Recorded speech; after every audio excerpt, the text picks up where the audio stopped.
그동안에 다른 종목들에 비해서도 크게 올랐던 종목들, 엔비디아, ARM, 슈퍼마이크로 이 세 종목은 오늘 폭락을 했어요.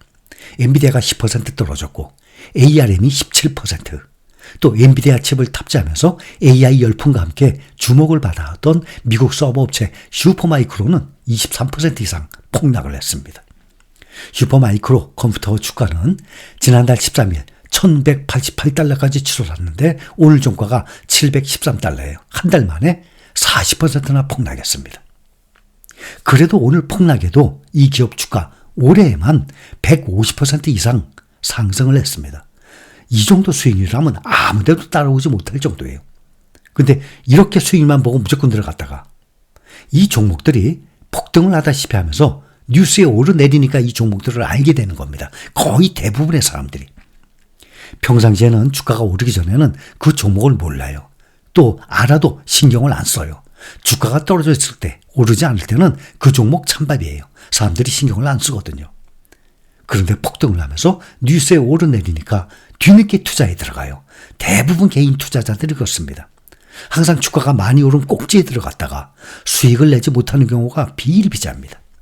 대표적인 예가 월스트리트 역사상 가장 성공한 펀드 매니저, 마젤란 펀드, 세계 최대 뮤추얼 펀드로 키워낸 월가의 영웅이라는 이름이 붙은 사람이에요. 피터 린치. 피터 린치가 펀드 매니저를 맡은 13년간 마젤란 펀드의 연평균 투자 수익률이 29.2%에 달했습니다. 연평균 투자 수익률이 30% 가까이. S&P 500 10%예요. 나스닥 100 14%예요. 그런데 연평균 수익률이 30% 가까이. 첫 해에 $10,000 투자했다면 마지막 해에는 27만 달러로 27배나 늘었다는 거예요. 13년간 말이죠. 13년간이면 보통 한 5배, 6배? 그러면 성공 아닙니까? 부동산보다도 훨씬 많은 부동산 2배 오를 동안에 말이죠. 그런데 27배나 올랐어요. 월가에서 10년이 넘는 기간 동안에 시장 수익률을 능가하는 경우가 피터 린치, 이 마젤란 펀드, 또 워런 버핏을 제외하면 없다고 합니다. 그런데 이 사람이 투자했던 종목이 15,000개에 이릅니다. 개인 투자들은 감히 상상도 못하는 종목이죠. 투자 주주만도 100몇 명을 훨씬 넘었었어요. 그런데 그렇게 엄청난 수익률을 자랑하던 마젤란 펀드에 가입했었던 개인 투자자들 돈 많이 벌었겠네요. 아니란 말입니다. 그 마젤란 펀드에 가입했었던 개인 투자들의 반 이상이 오히려 손실을 봤다는 거예요.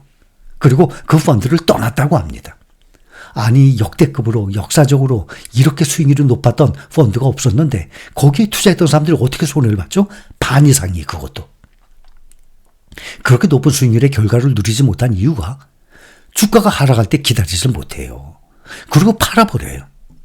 주가가 높을 때 샀다가 다시 주가가 하락하면 팔아버려요.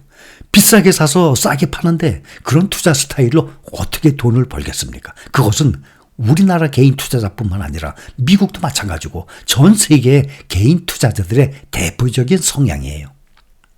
마찬가지로 작년부터 국내 투자자들에게 뜨거웠던 2차전지, 이 종목들 몇 개 있죠? 수익을 낸 개인 투자자 거의 없어요.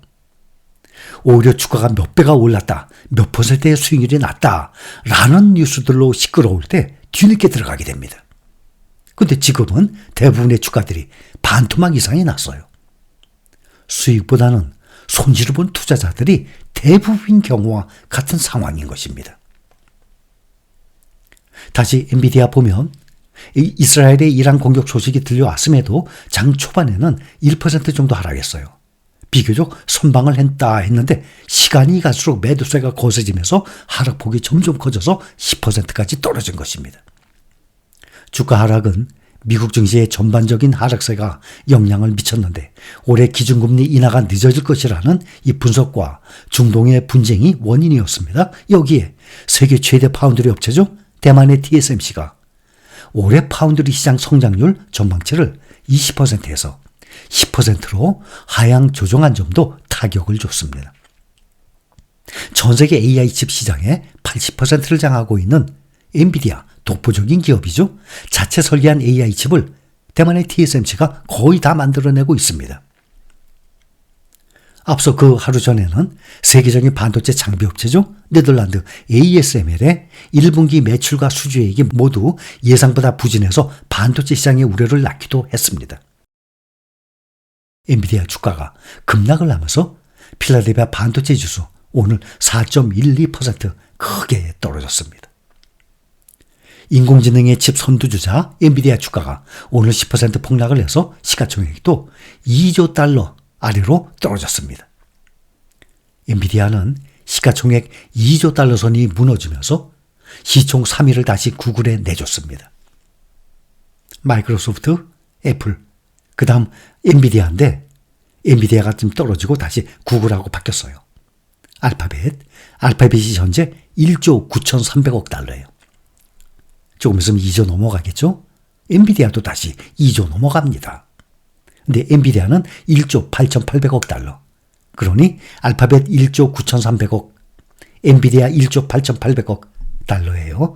500억 달러의 차이가 납니다. 또 아마존이 또 엔비디아보다 또 500억 달러 정도 떨어져 있습니다.